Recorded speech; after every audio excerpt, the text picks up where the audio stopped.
Bom, agora que estamos falando em fusão e ebulição, vamos aproveitar para relembrar sobre os estados físicos da água e suas mudanças de fases.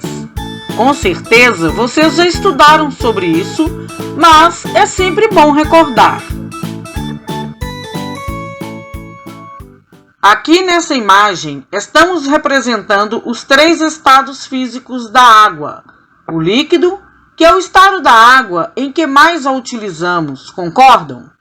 Usamos água para beber, tomar banho, higienizar nossas casas e muito mais. O sólido e o gasoso. A imagem retrata o comportamento das moléculas de água nesses 3 estados. Como sabemos, a molécula de água, por ser formada de 2 átomos de hidrogênio e 1 átomo de oxigênio, tem a seguinte fórmula, H2O, e é representada assim. Mas, em nosso esquema, vamos representá-la por uma bolinha, ok? No líquido, as moléculas de água estão mais próximas umas das outras, porém, menos presas entre si, e são essas características que permitem à água líquida escorrer e tomar a forma do recipiente que está. No sólido, as moléculas de água são mais afastadas umas das outras e mais organizadas do que no estado líquido, caracterizando rigidez e tornando o gelo menos denso do que a água.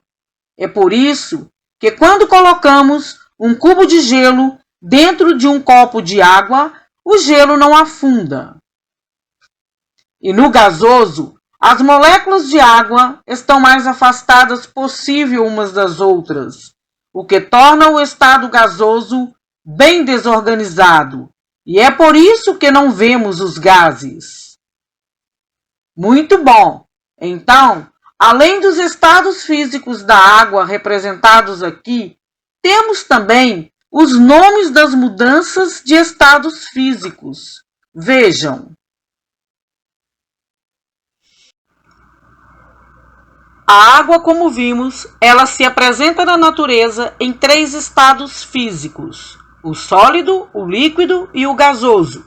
E quando falamos em estados físicos, devemos nos lembrar do conceito de fenômeno físico, ou seja, são mudanças que acontecem sem haver transformações na natureza da substância. Por isso, quando a água passa do seu estado sólido para o líquido e do líquido para o gasoso, ela continua sendo água em formatos diferentes, ou sólida, ou líquida, ou gasosa.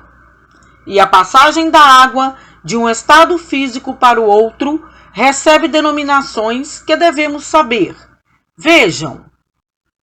A passagem da água em seu estado sólido para o líquido recebe o nome de fusão.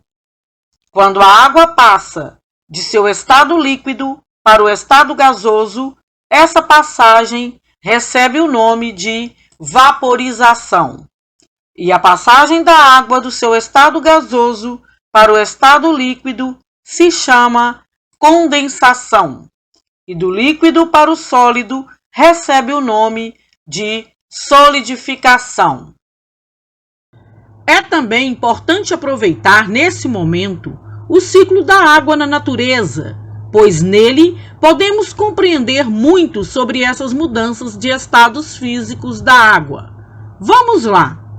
A água evaporada dos mares, dos rios, dos lagos, da terra e até dos seres vivos sobe para a atmosfera, onde se condensa, formando as nuvens, que hoje em dia são denominadas rios suspensos, pois transportam a água no estado líquido de um determinado ponto do planeta a outros pontos, fazendo a sua distribuição em toda a Terra.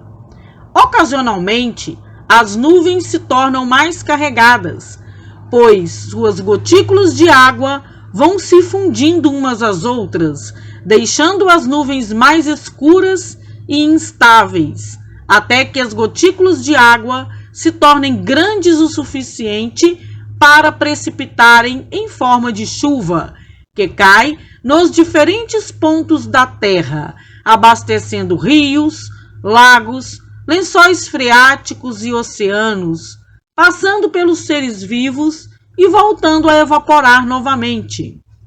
É esse ciclo constante que nos fornece água necessária à nossa vida e a todos os outros seres vivos em nosso planeta. E a energia necessária para fazer esse ciclo funcionar é proveniente do Sol.